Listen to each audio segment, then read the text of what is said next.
Amigos, hermanas, qué bueno es estar un viernes más juntos para compartir un nuevo programa de La Raíz.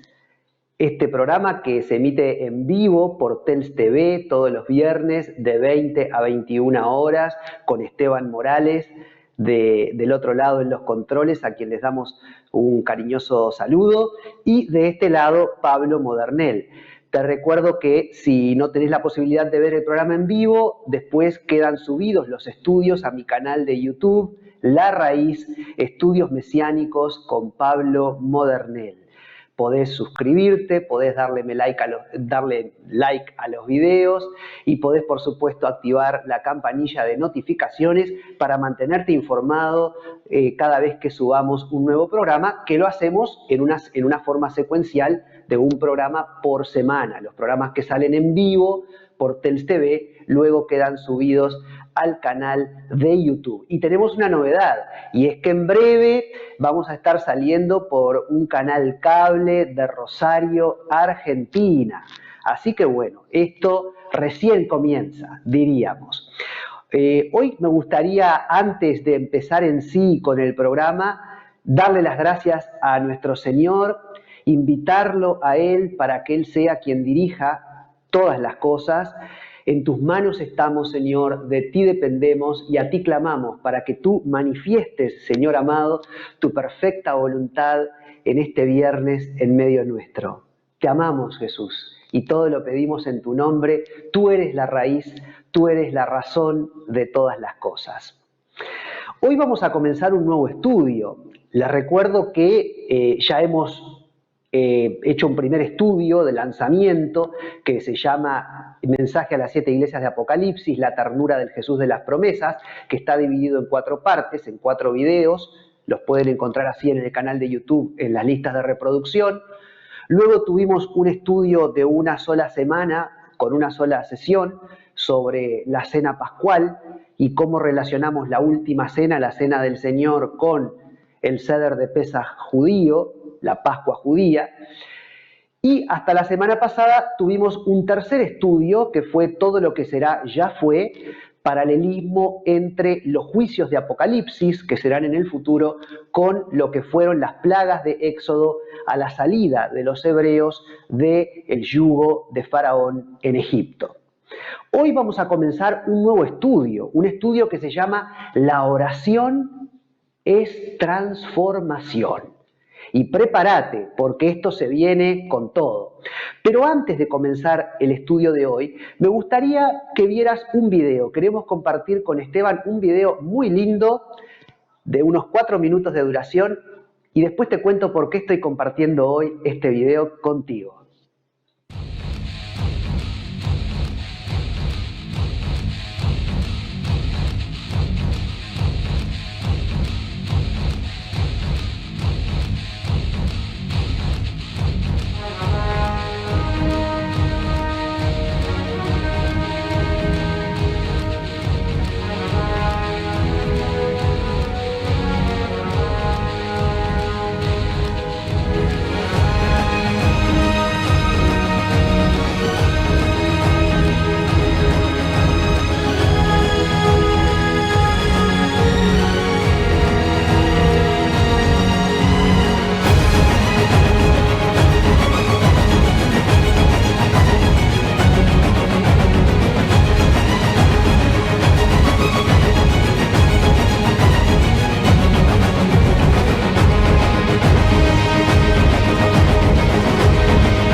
Bueno, este video, evidentemente vos dirás, pero si hoy van a hablar de la oración, Pablo, si hoy vas a hablar de la oración, ¿este video qué tiene que ver? Bueno, este video nos quedó colgado en realidad del estudio anterior. Todo lo que será ya fue, paralelismo entre los juicios de Apocalipsis y las plagas de Éxodo. Está muy bien hecho el video, lo encontré, lo descubrí en inglés, me gustó muchísimo y quería compartirlo con ustedes hoy en manera especial para que, bueno, si alguno no ha visto todavía ese estudio, pueda de pronto entusiasmarse a través de este video y bueno, de pronto puedan hacer el estudio. Te puedo asegurar que es sorprendente el paralelismo que descubrimos, la exactitud bíblica entre los juicios apocalípticos por un lado y por otro lado las plagas del libro de Éxodo. Pero además, sí tiene que ver con el nuevo estudio. ¿Por qué? Porque nuestro Dios es un Dios poderoso. Eso es lo que estuvimos viendo en manera especial en ese segundo o tercer estudio, ¿verdad?, que realizamos. Nuestro Dios es un Dios poderoso y hoy y en los siguientes viernes vamos a hacer un estudio sobre la oración como una de las disciplinas que tenemos a nuestro alcance y a través de las cuales también se manifiesta el poder transformador de Dios en la vida de sus hijos. Por eso este estudio se llama La oración es transformación. ¿Cuál es el objetivo del taller? ¿Cuál es el objetivo de estas clases que vamos a compartir con este tema? Bueno, exponernos, por un lado, y llamar nuestra atención respecto a una forma de la oración a la que nosotros como protestantes, como evangélicos, no estamos demasiado habituados, y es el rezo. La repetición de una oración ya escrita o aprendida de memoria. Es una disciplina que suma a la oración coloquial o a la mente orante, que ahora yo voy a explicar en un ratito a lo que me refiero con esto de oración coloquial y mente orante. Y podríamos entender entonces al rezo como una tercera arista en esta vida de oración que estamos llamados como hijos de Dios a llevar adelante. El rezo es una disciplina que tanto los judíos como los católicos, por ejemplo, la tienen bastante bien desarrollada, pero nosotros la hemos descuidado. La idea no es, evidentemente, que después de este taller vos te vayas a comprar un libro de oraciones, como por ejemplo existen en el judaísmo, y eso lo vamos a ver en la clase próxima. No es que vos te vayas a buscar un libro con un sidur, con una bendición, con una y las empieces a repetir como hacen los judíos, o que todo el tiempo te pongas a repetir algunas oraciones como también lo hacen nuestros hermanos católicos, pero sí exponernos, darnos el espacio y exponernos a la posibilidad de adoptar la disciplina del rezo, la disciplina de rezar de manera intencional, ojo, no mecánica, y vamos a estar explicando esto, rezar de manera intencional, no mecánica, tantas veces como lo deseemos o sencillamente nos nazca en nuestro corazón, y esto lo vamos a hacer mediante 2 oraciones en manera específica que voy a enseñar en este taller. Por un lado tenemos una oración que está en el Nuevo Testamento, lo que en hebreo se dice el Brit Hadashah, que es nada más y nada menos que el Padre Nuestro, la oración modelo que Jesús le enseña a sus discípulos. Y otra oración que vamos a ver dentro de un par de clases es una oración que está en el Antiguo Testamento, lo que en hebreo se llama el Tanaj. Y tengo acá precisamente, yo no sé si ustedes lo van a distinguir bien, pero en este libro está escrito, ¿verdad? Acá el hebreo se lee al revés, diríamos, que el español. Entonces acá tú vas a leer Torah, que significa el Pentateuco, ¿verdad? Los 5 primeros libros de la Biblia, la Torah. Luego viene Nabiim, los profetas, y luego viene Ketuvim, los escritos. En el judaísmo, el Antiguo Testamento está dividido en estas 3 grandes secciones. Es el mismo Antiguo Testamento que el nuestro, que el protestante, pero con la diferencia de que ellos los dividen en 3 grandes secciones: Torah, Nabiim y Ketuvim. De esas 3 palabras, la T de Torah, la N de Naviim y la K, diríamos, en realidad es una Kaf de Ketuvim, surge el término Tanaj, que es como se le dice en hebreo al Antiguo Testamento.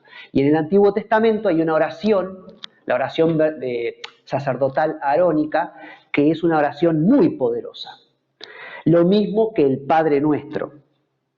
Entonces nosotros, la idea es, bueno, al estudiar y ahondar en la riqueza conceptual de estas dos oraciones, tanto el Padre Nuestro como la bendición sacerdotal arónica, y al entender todo lo que estas oraciones pueden desatar sobre la vida de una persona, sobre la vida de un grupo de personas, sobre la vida de una nación, cuando yo las oro o cuando yo las rezo de manera intencional, no de manera mecánica como si fuera un robot, sino entendiendo lo que estoy diciendo, aunque lo estoy diciendo algo que ya está escrito y que yo no le agrego nada, bueno, entonces evidentemente esto es una bomba, en el buen sentido del término, una bomba a nivel espiritual. Y la idea sería, bueno, a ver si yo puedo ayudarte e inspirarte para que entiendas esto a través de esta enseñanza. Yo te cuento que desde que yo aprendí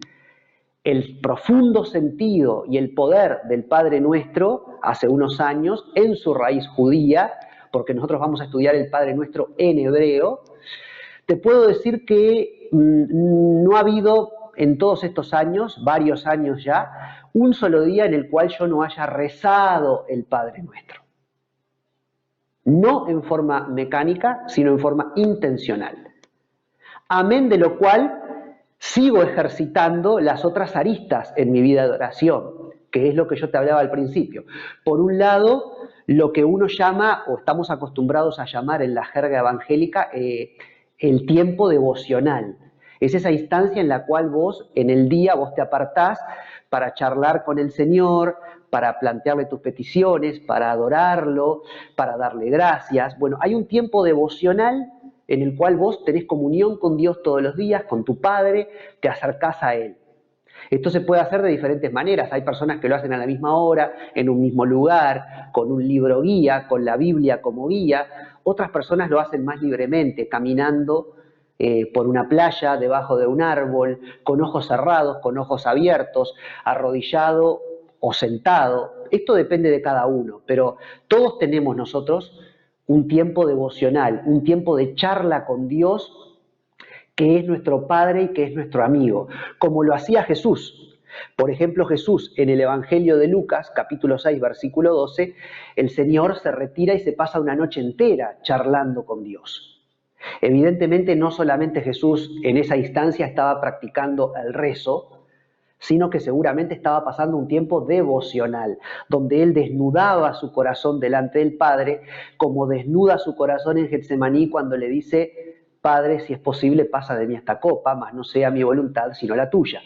Entonces, el Señor le oraba al Padre, en su condición de Hijo encarnado en la tierra, con sus propias palabras. El Señor Jesús guardaba un tiempo devocional de comunión con Dios, como nosotros lo tenemos. Y no solamente me refiero a nosotros los protestantes, los evangélicos, sino evidentemente las otras ramas del cristianismo, católicos y ortodoxos, los judíos también, porque los judíos tienen una relación con su Dios como una relación de padre-hijo, como la tenemos nosotros los cristianos, e incluso te diré los musulmanes. En una oportunidad yo le pregunté a un matrimonio joven de musulmanes si ellos solamente realizaban rezos o si tenían una vida de comunión en la cual ellos con sus propias palabras se dirigían a Alá, y ellos me dijeron sí, en efecto nosotros tenemos, más allá de los rezos y de las oraciones ya aprendidas y repetidas, tenemos una instancia para comunicarnos con Alá con nuestras propias palabras. Es decir que las tres grandes religiones monoteístas, el judaísmo, el cristianismo y el islam, tienen por costumbre una vida de oración a través del rezo, pero también una vida de oración a través de el tiempo devocional, el acercarte a tu Padre con tus propias palabras. De pronto, en el caso del Islam, evidentemente es algo más distante y más frío, porque Alá es un Dios justo para ellos, pero creo que está un poquito despegado de la arista del amor, digamos, o no va tanto por ese lado. Pero en el judaísmo y en el cristianismo sí. Entonces, hay una arista de la vida de oración que es el tiempo devocional que todos nosotros pasamos con el Señor cada día de nuestra vida, charlando con Él, yendo a Él con nuestras angustias, con nuestras felicidades, con nuestras alegrías y nuestras tristezas, desnudando nuestro corazón delante de Él. Ese es el tiempo devocional y es una arista que yo creo los protestantes la tenemos muy desarrollada. Después hay otra arista que es la mente orante. Es cuando se hace tan vital y tan cotidiana la comunión tuya con tu Padre que está en el cielo, que llega un momento en el cual vos llegás a tener una mente orante. Esto, por ejemplo, lo advertimos en los evangelios, en la vida de Jesús, cuando Él, de las cosas cotidianas, de un camello que pasaba por delante de Él, por ejemplo, o de una lámpara, el Señor creaba una parábola y daba una profunda enseñanza espiritual a través de un elemento natural que se le presentaba en la vida cotidiana. ¿Por qué? Porque Jesús había llegado al punto de tener una mente orante, en donde de alguna manera hay una sintonía entre el cielo y la tierra. Entonces vos, más allá de que no estés en tu tiempo devocional, leyendo la Biblia, orando específicamente con Dios, charlando con Él, agradeciéndole, llorando, lo que fuere, no estás en ese tiempo devocional, no estás leyendo la Biblia, pero estás en el ómnibus o estás caminando por la calle o estás haciendo las tareas cotidianas del hogar, incluso cocinando o limpiando, y el Señor te habla. Porque cuando vos estás vivo espiritualmente y cuando tenés comunión con el cielo, todo te habla. Te habla una flor, te habla un árbol, te habla una situación que veas en la calle. Entonces, ¿por qué? Porque en realidad es el Señor que te está hablando a través de la naturaleza, a través de otros seres humanos, a través de una situación determinada, incluso a través de una película, a través de una obra de teatro. Y no estoy hablando de una película cristiana, una película secular, una obra de teatro secular, y el Señor te habla. Incluso música, a través de la música secular, el Señor te puede también hablar. Pero, ¿qué pasa? La persona que no es madura espiritualmente y que no tiene una vida de comunión con el Señor no llega a eso. Vos tenés que tener una vida de un fogueo de comunión con Dios para llegar a esa mente orante, cuando todo te habla del Señor y cuando vos podés discernir y ver la voz del Señor en todas las cosas, sin que llegue a ser tampoco algo enfermizo ni algo invasivo, digamos, porque es algo como muy natural, muy orgánico. No es que yo estoy pensando a ver qué me dice el Señor a través de esta película, a ver cuando voy en el ómnibus voy mirando para afuera y a ver si veo una madre con un niño, qué me está queriendo decir Dios, o si veo una hoja que cae de un árbol, qué señal me está dando Dios. No es entrar en un estado de paranoia ni de locura. Es algo natural, es algo que ya está en vos. Y como vos tenés la mente de Cristo, llegaste a un momento en donde tenés una mente orante y en donde siempre estás en comunión con el Señor. Tal es así que incluso si en algún momento estás en rebeldía con el Señor y en alguna conducta que de pronto, no sé si abiertamente sabes si estás en pecado, pero tenés cierta duda, estoy haciendo bien en hacer esto o no, pero aún en esos momentos también tu mente mantiene la comunión con el Señor. Esa es otra arista de la vida de oración. La vida devocional, la vida de llegar a tener una mente orante. Pero hay una tercera arista que nosotros los protestantes, los evangélicos, la tenemos descuidada, como dije al principio, y es el rezo. Nosotros estamos, hasta te diría, tenemos la pretensión de despreciar el rezo. No, a mí no me vengan con cosas aprendidas de memoria, yo no voy a decir una cosa aprendida de memoria, yo no voy a repetir algo que dijo otro. Yo hablo y oro con mis propias palabras, si no, no vale. Gloria a Dios si tenés tu tiempo devocional y tenés una vida rica de comunión con Dios y tenés con el Señor una comunión desde tus propias palabras. Pero no desprecies como una posible arista y una forma de acercarnos a Dios y de tener comunión con Dios a aquellos hermanos que tienen una vida de rezo. personas que rezan para comunicarse con Dios. Es una repetición que tiene valor cuando es intencional y no mecánica, porque evidentemente ese es el gran riesgo del rezo.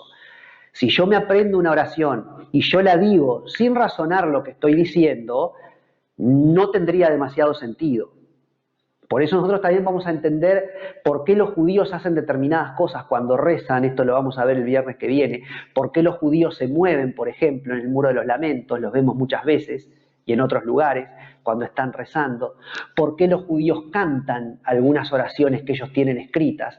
Bueno, todo esto es para quebrar el aspecto mecánico en el que podemos caer en el rezo y para mantener el rezo como una disciplina intencional, que es lo que la vuelve profundamente rica y poderosa y transformativa. Estoy inventando una palabra porque seguramente la palabra correcta es transformadora, pero yo dije en el primer programa que a mí a veces me gusta inventar palabras y me gusta esto de transformativa, una disciplina transformativa. Entonces, cuando yo rezo, cuando yo repito algo que ya me fue dado, que ya está escrito por alguien más, pero no lo hago de forma mecánica, sino que lo hago de forma intencional, entendiendo lo que estoy diciendo, discerniendo lo que estoy diciendo con mi corazón, con mi mente y con mi espíritu, entonces esa oración, ese rezo, son verdaderas declaraciones potentes desde el punto de vista espiritual y son como flechas o pedradas contra el mundo espiritual de maldad, por ejemplo, al tiempo que son un agradable incienso delante del Señor. Como dice el Salmo 141:2, suba mi oración delante de ti como el incienso. Y el judaísmo tiene esto muy en claro, en manera especial desde el retorno del cautiverio babilónico. Recordemos que los judíos, bueno, hacia el año 2000 a.C.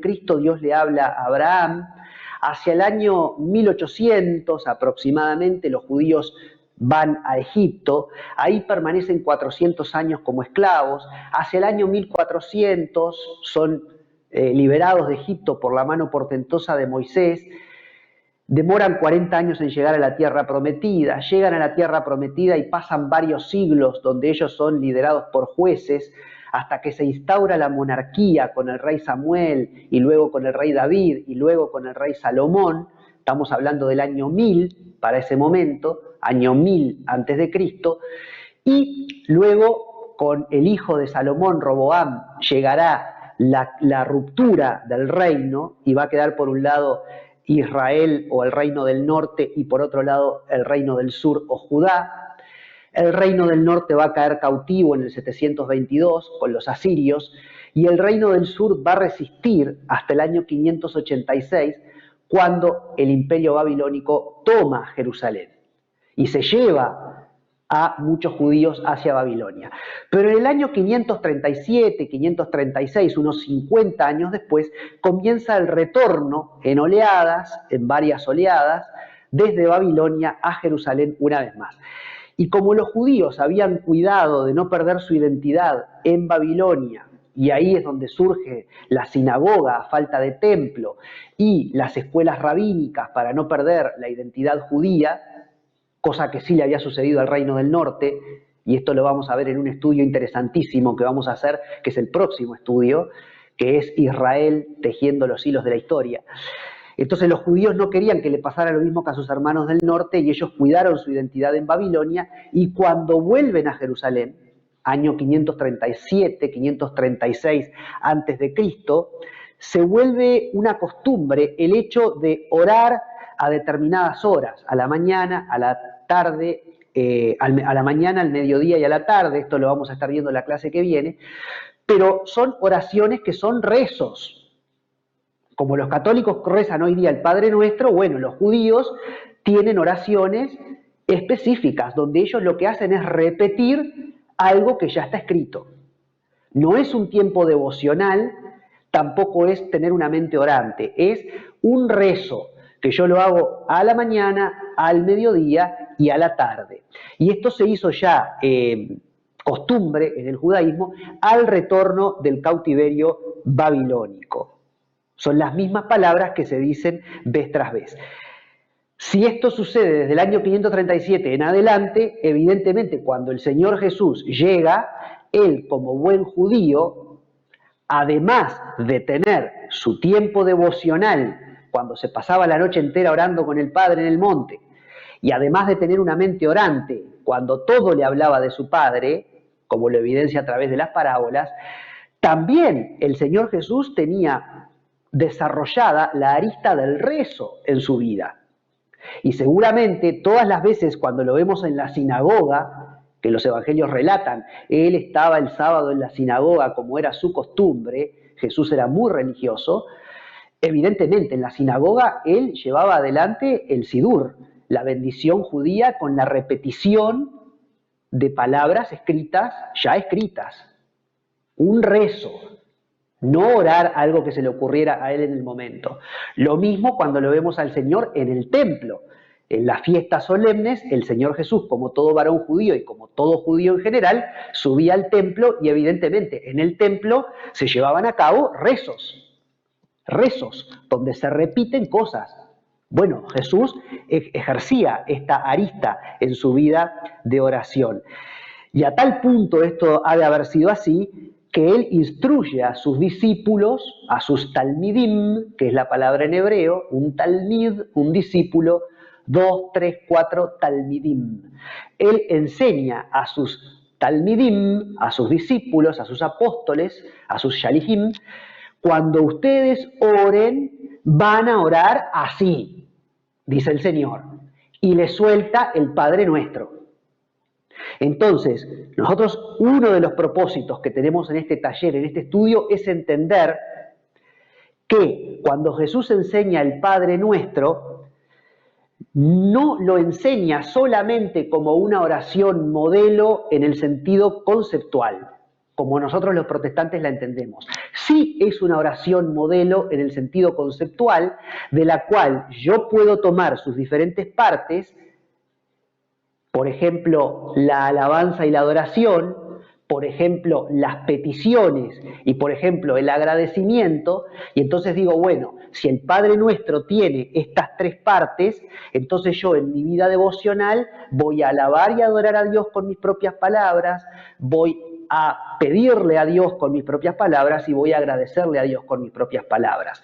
Muy bien, gloria a Dios. Esa es una interpretación conceptual del Padre Nuestro que Jesús enseñó. Pero no debemos descuidar la enseñanza literal que Jesús da. Jesús nos da el Padre Nuestro para que lo recemos, para que lo repitamos vez tras vez, tras vez, tras vez, con esas mismas y exactas palabras. No de manera mecánica, no sin entender lo que estamos diciendo, no sin discernir lo que estamos diciendo, pero sí de manera intencional. Y es increíble porque a veces en las iglesias protestantes, a veces nos animamos a decir, Padre Nuestro que estás en el cielo, pero ya después no decimos más nada. No nos pidas repetir, porque ya, no sea cosa que nos vean como un católico. Como si fuera un pecado repetir el Padre Nuestro y hacerlo como un rezo, cuando lo que vamos a aprender en este estudio es el poder que desata sobre nuestra vida el Padre Nuestro rezado. Y esto no tiene nada que ver con un invento de la Iglesia Católica. De hecho, el catolicismo lo toma del judaísmo. Y yo hoy, de hecho, no sé si se advierte en la pantalla, porque estoy un poco lejos y la tengo un poquito atrás de mi cabeza, la kipá, pero yo tengo puesta la kipá hoy. Y esto también lo expliqué cuando hice la enseñanza del Seder de Pesaj. No es que me las estoy tirando de judío, sino que cualquier persona puede ponerse una kipá. Yo puedo ser un judío espiritual. Mi ascendencia puede ser judía, según algunas interpretaciones. Pero eso no es lo importante. Lo importante es que espiritualmente yo soy un judío, yo respeto a Dios y ponerse la kipá se la pone cualquier persona que crea en Dios, porque es un símbolo de que Dios está sobre mí. Y hoy, y para estos 3 viernes que vamos a hacer este estudio, yo quería tener la kipá puesta porque es como una evidencia externa de la reverencia a Dios. Yo reconozco que hay un Dios que está sobre mí y por eso tengo puesta esta kipá, y si no tuviera la kipá podría ponerme el talit, que es el manto como el manto que usaba Jesús. Jesús usaba un talit, un manto. Después se puso de moda y en forma más práctica usar una kipá. De hecho, hablando de que los católicos toman cosas del judaísmo, ustedes habrán visto, los curas, los sacerdotes, uno de los elementos que a veces llevan sobre su cabeza es una especie de kipá. Bueno, porque simboliza precisamente que Dios está sobre nosotros y que tenemos que tener un respeto delante del Señor. Evidentemente, podés no tener la kipá y respetar a Dios. No hay ningún problema. Pero bueno, hoy yo intencionalmente me puse esta kipá porque es un estudio de la oración y me parece importante entonces también evidenciar con lo exterior y con lo que se ve nuestro interior. Dicho esto, me gustaría ahora hacer algo particular. Y es, yo primero lo que quiero hacer es, para que ustedes escuchen y se deleiten, yo les voy a leer el Padre Nuestro, se los voy a leer el Padre Nuestro, lo voy a decir al Padre Nuestro en hebreo. Voy a soltar al Padre Nuestro en hebreo. El hebreo es lo que se conoce dentro de los teólogos y los eruditos hebraístas como el Lashon HaKodesh, es la lengua santa, es el idioma de Dios. Todos los grandes teólogos a lo largo de la historia, los teólogos cristianos, aman al hebreo. Nuestro gran Martín Lutero, ese maravilloso líder protestante con esa luz que tuvo, inspirado por Dios hace 500 años, que ha logrado que el protestantismo llegue hoy día a ser prácticamente el 40% de los cristianos en el mundo, Martín Lutero decía, el que habla hebreo bebe de la fuente, el que habla griego bebe del agua que brota de la fuente, y el que habla latín bebe del charco. Como diciendo, no es tan importante el latín como el griego y no es tan importante el griego como el hebreo. El hebreo es el Lashon HaKodesh, es la lengua santa, la lengua de Dios. Es la lengua seguramente que hablaban Adán y Eva, dicen los sabios en el judaísmo. Y cuando Jesús enseña el Padre Nuestro, Él definitivamente lo tuvo que enseñar en hebreo. En algún momento quizá hagamos un estudio también, porque hay muchas personas que dicen que en tiempos de Jesús se hablaba el arameo y no el hebreo, y que el hebreo estaba reservado solamente al ámbito religioso. Esto hoy día hay una nueva visión de una veintena de catedráticos de las universidades más prestigiosas de Israel que entienden que el hebreo recién se deja de hablar hacia el siglo II después de Cristo. Es decir que, y hay evidencias arqueológicas de esto, el hebreo se hablaba en tiempos de Jesús, era el idioma del pueblo, no solamente restringido a lo religioso. También se hablaba arameo, que además son muy parecidos, el arameo y el hebreo tienen una distancia así como el italiano del español, es decir, son muy parecidos. Se hablaba arameo también, pero se hablaba hebreo. Pero en lo que sí no hay dudas es que todo maestro judío, cuando escogía a sus discípulos, como Jesús lo hizo con los apóstoles, les enseñaba en hebreo, porque toda la parte religiosa se hacía en hebreo. De hecho, en las sinagogas, la Torá o el Tanaj, el Antiguo Testamento, los rollos del Tanaj, porque no era en forma de libros, sino en forma de rollos, se leían en hebreo y en arameo también, en la sinagoga, pero se leían en hebreo. Y cuando Jesús enseñó el Padre Nuestro, es un 99,9%, sino un 100% que tenemos de seguridad que Él lo hizo en hebreo. Entonces, yo voy a leer una traducción que hizo Franz Delitzsch, que es un gran hebraísta, teólogo, que vivió entre el año 1813 y el año 1890, un teólogo y hebraísta alemán, y él hace una traducción del Nuevo Testamento al hebreo, y el Padre Nuestro, en labios de Jesús, cuando lo enseña a sus discípulos, debe haber sonado más o menos así. Y yo también les voy a decir que ustedes van a ver que la R que yo voy a pronunciar, la voy a hacer muy gutural, muy como la R en francés. Vieron que en francés yo digo algo así como je ne parle français. Vieron que la R tiene un sonido como de G, en francés. Hay quienes entienden que cuando Pedro niega al Señor 3 veces y le dicen, hasta tu hablar te delata que eras de los de él, hay algunos eruditos que se arriesgan a entender que lo que pasa es que Pedro hablaba con ese sonido gutural propio de la gente de la Galilea, y como Jesús nació en Belén de Judea, pero se crió en Nazaret de Galilea, Jesús tendría ese sonido gutural, y de pronto a los discípulos se les pegó también. Entonces, bueno, de repente mi R va a sonar un poquito así, mucho como una especie de G, pero lo hago a propósito y sería más o menos así.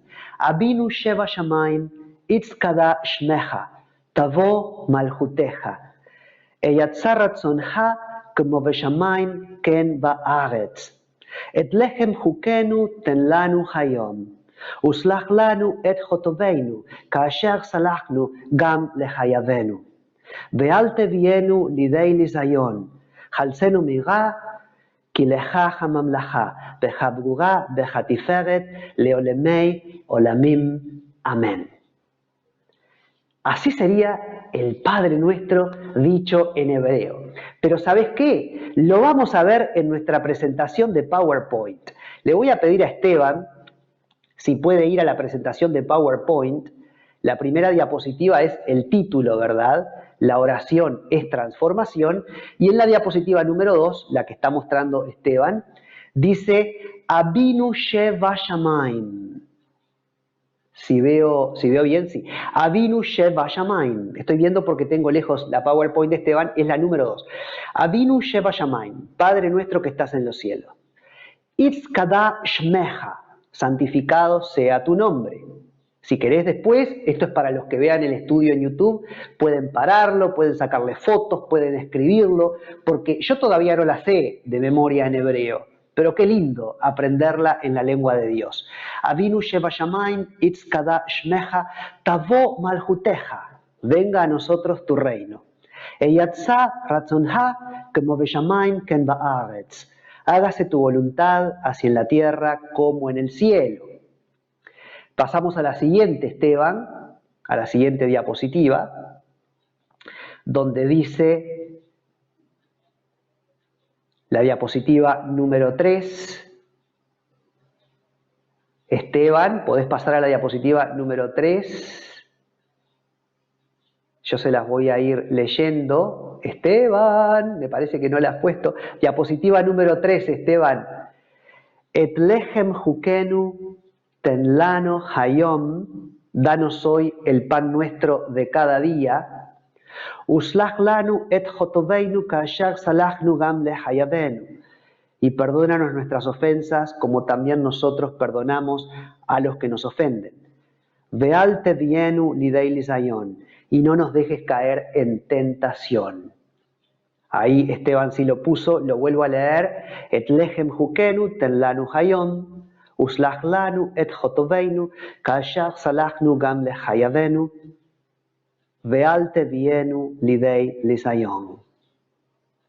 Y si pasamos a la siguiente diapositiva ahora, dice, Halsenu mira, mas líbranos del mal, ki lehaja mamlaha, porque tuyo es el reino, ki lehaja mamlaha, behavurá de hatiferet, el poder y la gloria, leolemei olamim, amén, por los siglos de los siglos, amén. Ahora sí, Esteban, si querés podés volverme a poner a mí. El estudio que yo voy a realizar del Padre Nuestro, que lo voy a comenzar hoy, ya como siempre veo que seguramente no me dé para terminar todo el estudio del Padre Nuestro, está basado en un autor finlandés que se llama Risto Santala. Yo ya hablé de Risto Santala en alguna oportunidad en nuestro primer estudio, Mensaje a las 7 iglesias de Apocalipsis, la ternura de Jesús de las promesas, pero este excelente, este eximio autor finlandés que dedicó gran parte de su vida al estudio de el Talmud, que es todos los escritos sagrados del judaísmo por fuera de la Biblia, tiene un libro muy bueno que se llama Apóstol Pablo, el hombre y el maestro a la luz de los escritos rabínicos. es uno de los libros de Risto Santala en los cuales estoy basando algo que voy a decir ahora del Padre Nuestro. Y también otro libro que se llama El Mesías en el Nuevo Testamento a la luz de los escritos rabínicos. Es otro libro muy lindo de Risto Santala y que, para los cuales también me inspiré para este estudio. Y a su vez, el estudio en su parte medular está basado en las enseñanzas de mi director de un instituto judío-mesiánico donde yo estudio en Canadá, que es el estudio Holy Language, el Instituto Lengua Sagrada, y su director se llama Izzy Abraham. Y bueno, baso también esta enseñanza del Padre Nuestro en lo que él nos regala en ese estudio. Y bueno, vamos entonces a ir avanzando. Miren qué lindo esto que nos dice y qué importante esto que nos dice Risto Santala, el autor finlandés. Su visión se enmarca en este asunto de ir a la fuente hebrea y él nos dice, la fe cristiana nació en suelo judío y únicamente mediante el descubrimiento de estas raíces hereditarias de nuestra fe podremos entender el Evangelio bajo la luz correcta. Únicamente, dice Risto Santala, mediante el descubrimiento de estas raíces hereditarias de nuestra fe, la raíz hereditaria de nuestra fe es el judaísmo, solo así podremos entender el Evangelio bajo la luz correcta. En tiempos de Jesús, nos dice Risto Santala, las oraciones siempre se tenían que ofrecer en el plural. Esto se aplicaba también al individuo cuando oraba a solas. Y supuestamente es la razón por la cual Jesús en el Padre Nuestro nos enseña a decir, por ejemplo, danos hoy el pan nuestro de cada día. Jesús le dice a los discípulos, ustedes cuando oren, oren así.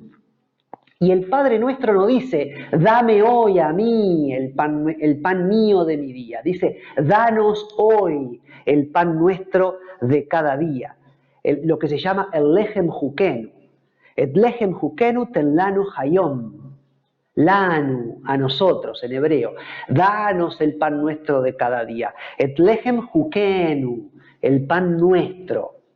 Por ejemplo, también dice, perdona nuestras ofensas. No digo yo cuando rezo el Padre Nuestro, perdona mi ofensa. Digo, perdona nuestras ofensas. Uslach lanu et jotoveinu. Uslach lanu, lanu. Otra vez ahí, esa terminación nu, nu, refiere a nosotros. Perdona nuestras ofensas. Padre Nuestro. Así comienza la oración. No es Abisheli o Padre mío, es Abinu. Abinu Sheva Shamayim, Abinu, Padre Nuestro, nuestro. ¿Verdad? Venga a nosotros tu reino. No nos dejes caer en la tentación. Veal tevienu lidei lisayon. Veal tevienu. No nos dejes a nosotros caer en la tentación. Líbranos del mal.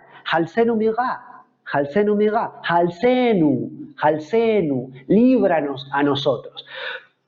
Prácticamente todos los versos del Padre Nuestro, muchos de sus versos, aparecen en la primera persona del plural, el nosotros. ¿Por qué? Porque esto, en tiempos de Jesús, la oración era entendida no solamente como algo personal, sino como algo congregacional. La oración de quien la rezaba tenía que necesariamente identificarse con la congregación y con la nación. Nosotros también como protestantes hemos desarrollado mucho el aspecto individualista. Yo y mi comunión con Dios, yo y mi comunión con Dios. Gloria a Dios por eso. Bendito sea el Señor por esa parte, por esa arista, ¿verdad? La comunión mía y del Señor. Pero es muy importante también el sentido de la comunidad. Nosotros somos pueblo, somos una nación de sacerdotes, somos una iglesia, somos una kehilá, de ahí viene el famoso término kehilá en hebreo, ¿no? Una comunidad o una eclesia, una iglesia en griego. La oración no debía ser meramente un intérprete de uno mismo. La literatura rabínica, agrega Risto Santala, distingue entre las frases Padre nuestro y Padre mío. No es lo mismo cuando yo me refiero a Dios como Padre nuestro e involucro a la congregación e incluso a la nación, que cuando yo me refiero al Señor en una forma más personal, Padre mío. También nos enseña Risto Santala que en ese tiempo toda oración debía contener 7 peticiones, de alguna manera, y por otra parte debía tener una estructura tripartita. Es decir, la oración tenía que tener 7 versos, pero tenían que estar distribuidos esos versos en 3 secciones. Una sección que era la alabanza y la adoración a Dios, lo que se conocía como Shebach. Una segunda sección que eran las peticiones de la persona, lo que se conoce como tefilá, propiamente dicho, oración en hebreo, tefilá. Y finalmente un ofrecimiento de gratitud, una acción de gracias, que es lo que se conoce como Hodayá. Si nosotros vamos a la presentación de PowerPoint, la diapositiva número 5, Esteban, tiene el nombre de este autor finlandés, Risto Santala, que es el que nos trae esta enseñanza de esta división séptuple. Y la siguiente diapositiva, la diapositiva número 6, nos habla de alabanza y adoración, que en el caso del Padre Nuestro son 3 versos, es decir, que el Padre Nuestro es una oración judía exacta, de tiempos de Jesús. Tiene 3 versos, el Padre Nuestro, para la alabanza y la adoración, la Shebach. Tiene 3 peticiones que componen la tefilá, las oraciones peticionales, y tiene finalmente un verso más que es la acción de gracias, el Hodayá. Es decir, que hay como vemos, 3 versos y un verso. Es decir, una división séptuple, observamos en el Padre Nuestro, pero a su vez una división séptuple que abarca 3 versos de alabanza y adoración, 3 peticiones y un verso de agradecimiento. Es decir, que el Padre Nuestro es exacto a la oración judía de su tiempo. Es exactamente una oración judía propia de los tiempos de Jesús. ¿Dónde están el Shebach? ¿Cuáles son los 3 versos del Padre Nuestro que involucran la alabanza y la adoración? Padre nuestro que estás en los cielos, santificado sea tu nombre. Venga a nosotros tu reino, hágase tu voluntad así en la tierra como en el cielo. Esas son las 3 expresiones de alabanza y adoración del Padre Nuestro. Padre nuestro que estás en los cielos, santificado sea tu nombre. Venga a nosotros tu reino, hágase tu voluntad así en la tierra como en el cielo. Luego tenemos las 3 peticiones, la tefilá. Danos hoy el pan nuestro de cada día, es uno de los 3 versos de la tefilá. Perdónanos nuestras ofensas, como también nosotros perdonamos a nuestros deudores o a los que nos ofenden. Y no nos dejes caer en tentación, mas líbranos del mal. Ahí están los 3 versos que componen la tefilá, la segunda parte del Padre Nuestro. Finalmente tenemos la acción de gracias, Hodayá. ¿Dónde está expresada la acción de gracias? En el último verso. Porque tuyo es el reino y el poder y la gloria por siempre jamás. Porque evidentemente este verso es un verso de reconocimiento de todo lo que es Dios, y en ese reconocimiento estamos agradeciendo a Dios por quien Él es. El Señor le enseña a los discípulos el Padre Nuestro en el Evangelio según Mateo capítulo 6, versículo 9 en adelante. Mateo 6, versículo 9 en adelante. Padre Nuestro, vamos a analizar verso a verso el Padre Nuestro. Padre Nuestro que estás en los cielos. Miren cómo empieza la oración modelo que Jesús nos pide que repitamos, que ejercitamos como rezo a lo largo de nuestra vida. Hablamos de un Padre. El Dios judeocristiano no es un ser distante, Él es Padre. Lo decía hoy cuando decía que las 3 religiones monoteístas tienen este vínculo más personal con Dios que no se observa en otras religiones. Pero en el Islam también es diferente respecto a cómo es en el judaísmo y en el cristianismo. En el judaísmo y en el cristianismo Dios es Padre. Hay una relación muy cercana con Dios. Y entonces el Padre Nuestro empieza diciendo Padre Nuestro. Y no es solamente mi Padre, sino que es el Padre del pueblo, es el Padre de la nación, es el Padre de todos los judíos, es el Padre de todos los cristianos, es el Padre de la Iglesia. La importancia también del sentido de comunidad y el estar despojados del egoísmo. No sé si es tan importante que Dios sea mi Padre como es de importante que Él sea el Padre nuestro. Padre nuestro, Padre de la Iglesia, Padre de esta maravillosa nación que formamos todos los creyentes en nuestro Señor, en Adonai. Dios es un Dios de amor y ese amor también está manifestado en esta expresión vacía de yoísmo, vacía de egoísmo, vacía de Padre mío, no, Padre nuestro. Qué importante decirle al Señor, Padre nuestro. Pensar en la congregación, pensar en la iglesia, pensar en el pueblo.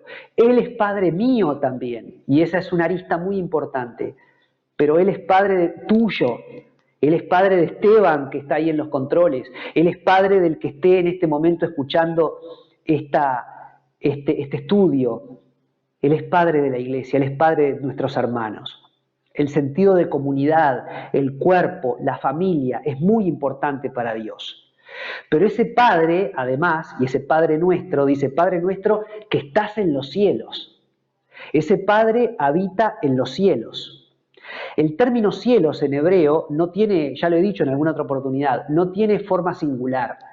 El término cielos en hebreo es shamaim, ha-shamaim, los cielos. No existe el cielo, existe el término los cielos, ha-shamaim. Incluso el judaísmo tradicionalmente cree en 7 estratos o 7 divisiones del cielo. Bíblicamente, de lo que podemos estar seguros es de que hay al menos 3 cielos. Por eso es correcto decir, Padre nuestro que estás en los cielos, Avinu Sheva Shamayim, en los cielos, porque hay un primer cielo que es el cielo natural, donde está el sol, las estrellas, la luna, el cielo que nosotros vemos, y aún el que no llegamos a ver, pero que es el cielo natural. Hay un tercer cielo que es la habitación misma de Dios. Ese lugar al cual el apóstol Pablo nos dice en 2 de Corintios capítulo 12, conozco un hombre, dice el apóstol Pablo, ¿verdad?, que fue llevado, fue arrebatado a la presencia misma de Dios y luego volvió. No sabemos hasta ahora si Pablo hablaba de sí mismo, seguramente sí. Ese es el tercer cielo, donde habita la presencia misma del Eterno. Pero hay un segundo cielo, que no es ni el cielo natural ni el tercer cielo donde está la presencia de Dios, y ese segundo cielo es donde está Satanás y sus huestes, por un lado, y por otro lado, los ángeles del Señor, incluso el arcángel Miguel o Gabriel, ¿verdad? Y, bueno, están ahí las huestes espirituales de maldad y también los ángeles del Señor. Entonces, cuando yo empiezo a orar el Padre Nuestro, cuando yo empiezo a rezar el Padre Nuestro, si yo estoy entendiendo cada vez que le digo al Señor, Padre Nuestro que estás en los cielos, cuando yo suelto esto con mi boca, si yo estoy entendiendo que estoy hablando de un Dios que es Padre, pero que no es solamente Padre mío, sino que es Padre de la Iglesia y que habita en los cielos, el cielo natural, el segundo cielo y el tercer cielo, es decir, que es un Dios todopoderoso, vaya si no estoy alabando y adorando a Dios. Entonces, yo puedo en mi vida devocional levantar las manos y comenzar a decir, gloria Señor, tú eres soberano, tú eres rey, nadie es como tú eres magnífico, yo te amo, yo te adoro, tú eres lo más importante en mi vida, Señor, tú eres el dueño de todas las cosas, no hay nadie como tú estás en todo lugar, tú habitas en todo lugar, tú lo ves todo, tú conoces todas las cosas, tú eres bueno, Gloria a Dios por ese tiempo devocional donde yo puedo orar con mis palabras. Pero quiero decirte una cosa, cuando un hermano cristiano dice, Padre nuestro que estás en los cielos, y solamente reza eso, si lo hace intencionalmente y no mecánicamente, y entiende lo que está diciendo cuando dice Padre, Padre y no solo mío, Padre nuestro, Padre de la iglesia, que estás en los cielos, en el cielo natural, en el segundo cielo y en el tercer cielo, déjame decirte que ese hermano que está rezando el Padre nuestro no es para despreciar. Él está adorando y alabando al Señor. Lo mismo cuando decimos santificado sea tu nombre. Es nuestra responsabilidad, la de quienes creemos, que el nombre de Dios sea santificado, sea apartado. Su nombre, el nombre de Dios en hebreo es Yahweh, según creen los catedráticos. No se sabe a ciencia cierta cómo se pronunciaba, porque recuerden que no están escritas las vocales con las cuales se pronunciaría, sino solamente las consonantes. Yod, Hei, Vav, Hei. Y no se sabe exactamente qué vocales, qué sonidos vocales llevaba. Entonces se cree que se pronunciaba Yahweh, el nombre sagrado de Dios, que luego fue traducido como Yahvé o Yahvé o Jehová en nuestras Biblias. Y el judío, es tan sagrado para los judíos el nombre de Dios, y como no quieren que el nombre de Dios se banalice, desde muy temprano ellos comenzaron a sustituir este término Yahweh en el Antiguo Testamento. Los judíos lo comienzan a sustituir por Adonai, que es uno de los títulos del Señor, es mi Señor, Adonai, mi Señor.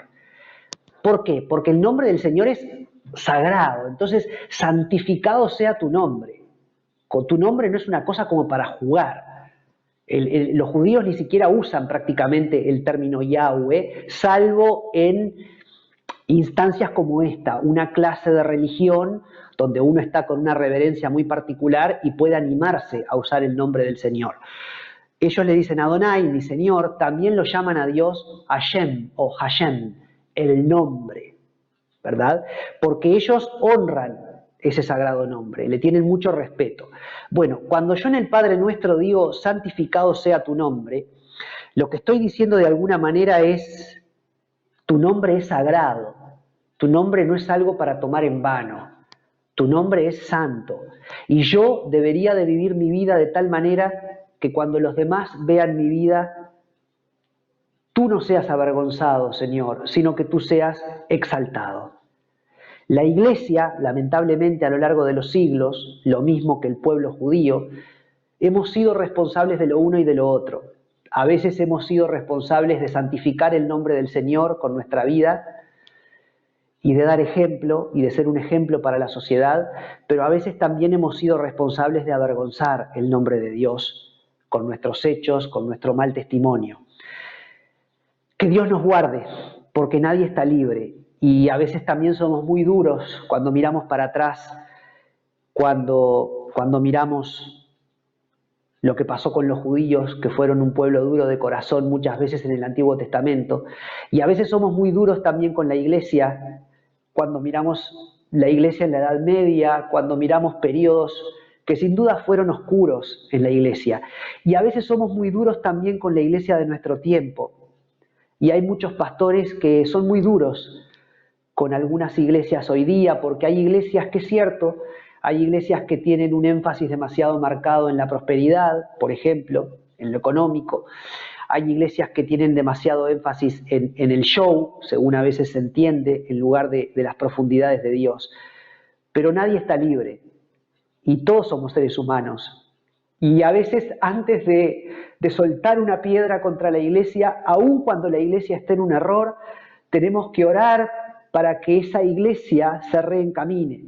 Y si hay una iglesia que le está poniendo demasiado énfasis a lo que se llama el evangelio de la prosperidad o al materialismo, oremos para que esos pastores vuelvan al camino y para que santifiquen al Señor en lugar de avergonzarlo. Lo mismo los pastores que lucran con el dinero, lo mismo los sacerdotes en la Iglesia Católica que han cometido abusos contra menores.